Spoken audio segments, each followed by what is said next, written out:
Arën e 23 majit për kryetarët Partisë Demokratike. Pra përtej kësaj le të themi vorbulle që zgjen për statutin. Këtë vendosmëri të Berishës e shihni pikërisht me këtë që thoni për interesat ti? Po patjetër, se për çfarë tjetër? Për çfarë tjetër do donte Sali Berisha ta mbante partinë? Sali Berisha e di shumë mirë që i ka humbur besimin dhe tek demokratët dhe tek ne që e votbesuam o i zonjë 2021-shin. Prandaj ai ka frikë nga gara dhe prandaj ai nuk lejon asnjë person i cili pretendon ta sfidojë Sali Berishën. Se kur është kaq i fuqishëm Sali Berisha dhe ka gjithë masën e demokratëve nga mbrapa, pse nuk lejon garimin tim ose të zotit Salianit, ose sigurt vetëm një personit vetëm?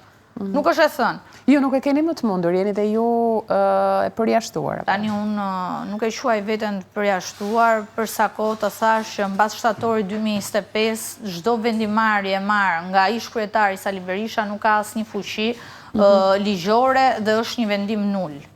Kështu që për sa kohë është nul, unë nuk e shoh veten të përjashtuar. E kuptova.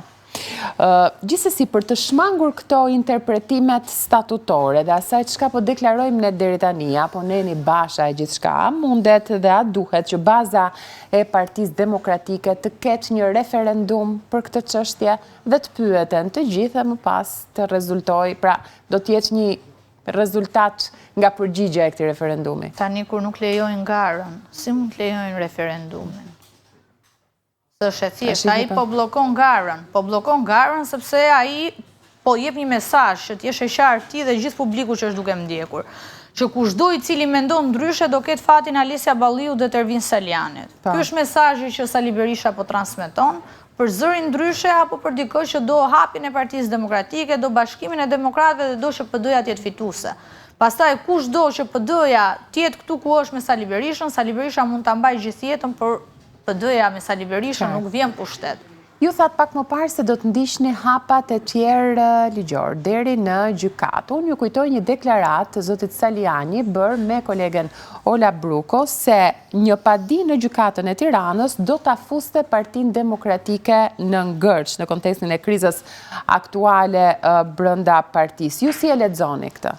Tani, ky është një opinion që ka zoti Saliani, unë e shoh që Partia Demokratike nëse nuk përballet me të vërtetat e veta dhe nuk respekton kushtetutën e vet, pa diskutim nuk mund të ketë besueshmëri dhe tek publiku. Sepse një person i cili nuk respekton ligjin që e ka propozuar vet, e ka votuar vet, kur nuk respekton kushtetutën e shtëpisë vet, si mund të besoj publiku nesër që ky individ mund të qeverisi dhe të jetë fitues? Kur ky nuk mban fjalën e vet. Një ligj që ka propozuar ai vet, nuk e kam propozuar unë, se po më thonë edhe shpar ku bazohesh. Tek vota demokratëve, tek statuti, tek propozimet e zotrisë. Në qartë. Mirë, por a mund të krijojë kjo një precedent për partitë që çështjet të çohen në gjykatë për të zgjidhur çfarë do të krijonte? Pikërisht ai ngërçi që ju pyeta pak më parë, por çfarë do të sillte nëse situatat nuk zgjidhen ndryshe? Pra duhet patjetër të shkohet në gjykatë. Pa diskutim që situata duhet të zgjidheshe ndryshe, duhet zgjidheshe me garë, sepse vetëm gara do bënte që një nga ne tretë ishte kryetari i votuar i demokratëve. Por zoti Berisha nuk lejon garën, nuk lejon fraksionin, nuk lejon mendimin ndryshe, sepse ajo shtëpia e vet, është dyqani i vet personal dhe ai absolutisht nuk do që të ketë asnjë personazh kundër. Në raste të tilla, as unë nuk kam dëshirë ta çoj kërkesën në gjykatë, sepse unë jam demokrate, kam që nga 2014 kontribut në Partinë Demokratike.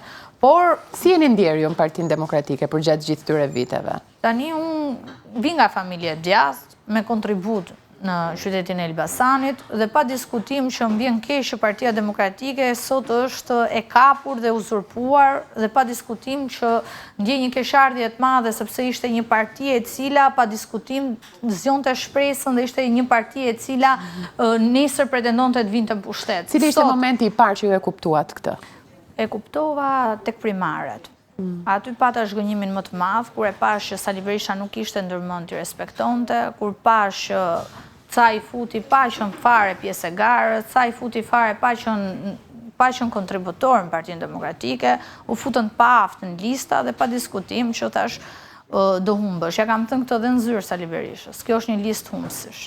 dhe pa diskutim që në një parti e cila nuk pranon të vërtetat e veta, një parti e cila nuk do të rregullohet, ajo nuk ka se si të fitoj mbi kundërshtarin, sepse që të fitosh mbi kundërshtarin, ti duhet të nisësh të përmirësosh veten tënde. Nuk e përmirëson dot veten tënde me figurat e vjetra, me figurat e urryera, me figurat cilat i ka thënë 5 herë jo populli shqiptar. Janë individ pa vota. Dhe pa diskutim, qoftë se ti nuk e votën, qoftë edhe të lagjes tënde, ti nuk e përfaqëson. Dhe kalojmë tek ajo që thash pak më parë, tek urdhri kryetarit dhe pa diskutim që çfarëdo që thot kryetari, ti aty e thjesht një kukull për të ngritur kartonin. Alisja, më jep të lutem një koment, një